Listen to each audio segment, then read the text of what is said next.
The flame originates within the heart of our spirit. We reach it by surrendering what is false to the universal intelligence. By choosing better, our life records are rewritten, aligning us with optimal outcomes. Identity is a fluid expression of the mind rather than static.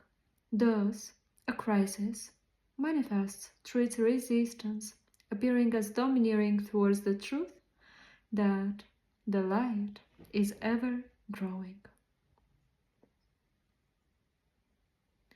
The reward is a rendezvous with our I Am presence and the version of ourselves, once a mere aspiration, now the perfect unfoldment of the inner treasure.